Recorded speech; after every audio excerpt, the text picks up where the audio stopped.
A catastrophic explosion has crippled Iran's primary uranium enrichment facility at Natanz. Tehran is silent. But who is responsible?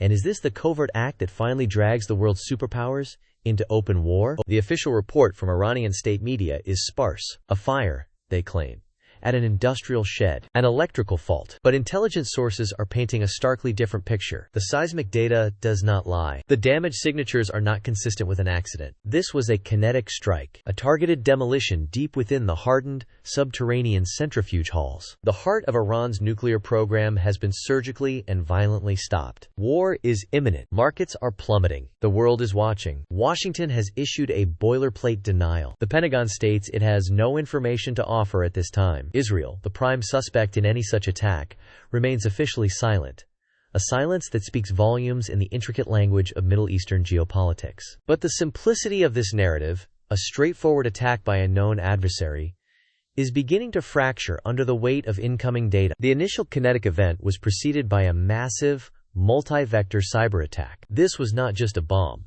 It was a symphony of destruction. The facility's air-gap defenses were breached, its industrial control systems turned against themselves, and its emergency shutdown protocols were methodically erased from the servers. The physical explosion was merely the climax. The real weapon was digital, a weapon of such complexity that only a handful of state-level actors possessed the capability to design and deploy it. This operation required months, perhaps years, of planning. It required human assets on the ground, deep access to global telecommunications infrastructure, and a profound understanding of the specific Siemens controllers used at Natanz. The attack vector is a ghost. Analysis of the malware fragments reveals a new, terrifyingly sophisticated digital signature. It contains elements seen before, but they have been repurposed, mutated into something new. The digital fingerprints point in a dozen directions at once, a deliberate campaign of misdirection designed to sow chaos and distrust. The immediate suspect is clear, but the evidence is beginning to suggest a far more complicated and dangerous reality. The world is looking at Israel,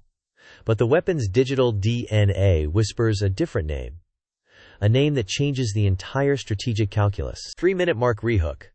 While Washington and Tel Aviv issue carefully worded denials, shipping insurance premiums for tankers in the Strait of Hormuz have just surged by 40%. What does this covert attack mean for your energy bill and the stability of the global supply chain? The global economy now hangs in the balance, hostage to the actions of shadow operatives and the silent war being waged in cyberspace. The international response is a study in paralysis. The UN Security Council has convened an emergency session, but without a clear perpetrator, it devolves into a theater of accusation and innuendo. The Iranian ambassador presents satellite photos of the damage, accusing its enemies of nuclear terrorism. The U.S.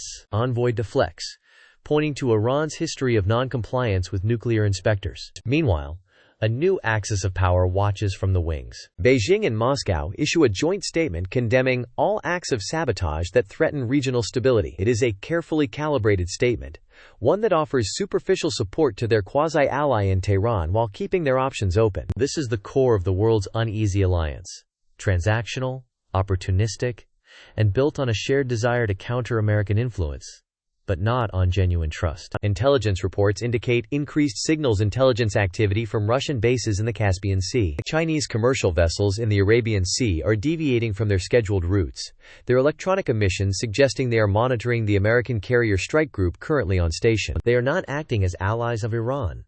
They are acting as scavengers, gathering data, testing response times, and assessing the capabilities of a weakened and distracted United States. The digital forensics team at Fort Meade, working in tandem with Britain's GCHQ, makes a breakthrough. Buried deep within the malware's obfuscation layers is a library of code, a specific encryption tool. It is a tool they have seen once before, in an attack on Ukrainian power grids in 2015. An attack universally attributed to the GRU, Russia's military intelligence agency. The implication is staggering. Is this a false flag?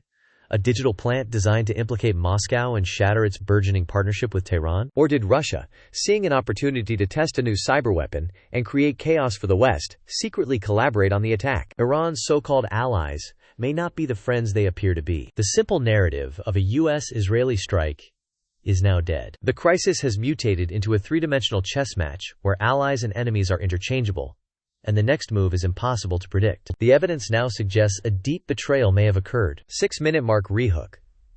New intelligence suggests the malware used in the Natanz attack shares 80% of its code with a cyberweapon previously attributed to a joint Sino-Russian intelligence unit.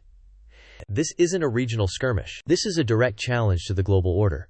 And the market's reaction shows a deep fear of systemic risk. How insulated are Western financial institutions from the digital fallout of a state-on-state cyber conflict? The world has seen state-sponsored cyber sabotage before. Stuxnet, the pioneering American-Israeli worm that crippled this very same facility a decade ago, was a masterpiece of digital warfare. But this new attack is different. Stuxnet was designed for a single purpose: to subtly derange centrifuges over time. This new weapon was designed for catastrophic, undeniable destruction. It was loud, violent, and theatrical. This points to a different strategic doctrine. The objective was not just to delay the nuclear program, but to send a message of technological superiority, of untraceable reach, and of the new rules of engagement in 21st century conflict. The attack wasn't just on the facility.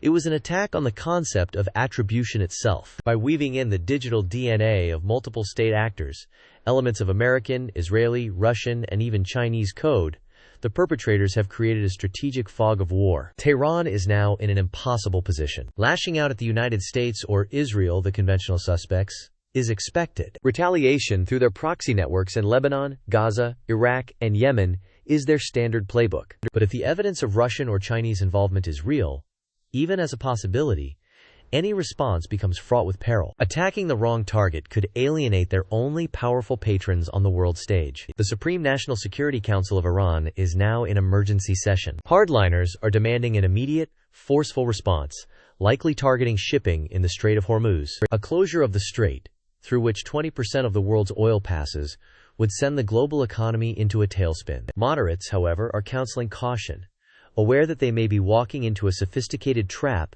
designed to isolate them completely. A leak emerges. A single, encrypted file is uploaded to a secure server used by a consortium of investigative journalists. It contains a fragment of security footage from inside Natanz, dated 24 hours before the attack. The footage is grainy, but it shows a maintenance technician, a trusted insider with the highest level of clearance, accessing a sensitive control panel. The technician's file shows he had recently returned from a technical conference in Dubai, a conference where cybersecurity experts from around the world were present, including, as it turns out, delegations from both a prominent Israeli defense contractor and a shell company secretly owned by a Russian oligarch with known ties to the SVR, Russia's foreign intelligence service. The plot no longer has one suspect, it has three. And the insider asset is now the key to unlocking the entire conspiracy. 9-minute mark rehook. Satellite imagery now shows unusual activity at Russian naval bases in the Caspian Sea and Chinese-operated ports in the Gulf. This is no longer just a US-Iran crisis. This is a multipolar showdown with your investments and security caught in the middle. The disposition of these military assets suggests preparations not for a direct conflict, but for opportunistic power grabs in the ensuing chaos. In Tel Aviv, the intelligence community is in overdrive. While the world suspects them, their internal analysis is focused on the Russian connection. The possibility of a Russian operation, using Israeli methods as a cover, is a nightmare scenario. It's an act of strategic judo, using an enemy's perceived strength and style against them to achieve a third party's objective. Russia gains by creating a rift between the US and Iran that it can mediate and profit from, all while testing a weapon and deflecting blame. In Beijing, the reaction is one of quiet observation. China is Iran's largest trading partner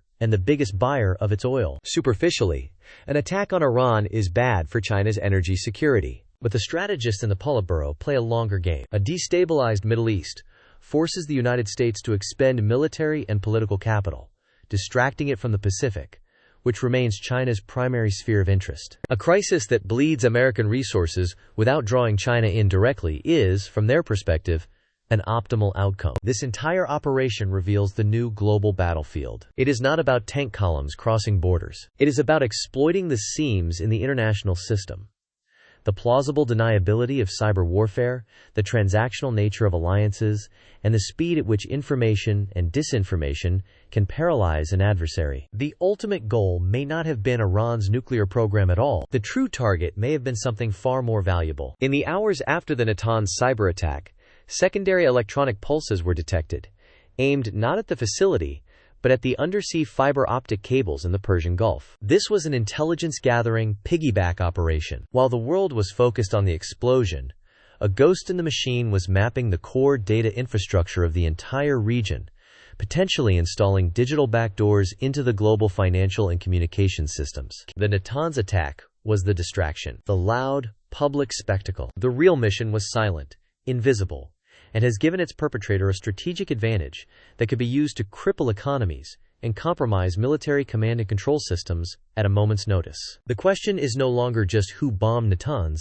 but who now holds the keys to the digital kingdom of the Middle East. The hunt for the technician is now a global priority for every major intelligence agency. He is not just an asset, he is a liability who knows the truth. Whoever gets to him first will control the narrative, and in this new theater of war, the narrative is the most powerful weapon of all. The uneasy alliance is about to be tested, as former partners in deception may now become rivals in a deadly race to silence the one man who knows what really happened. The shadow war is about to get very real. For the latest intelligence briefing as this crisis unfolds, ensure you are subscribed to global_crisis_radar and have activated notifications. The next 24 hours will be critical. Do not miss our next report.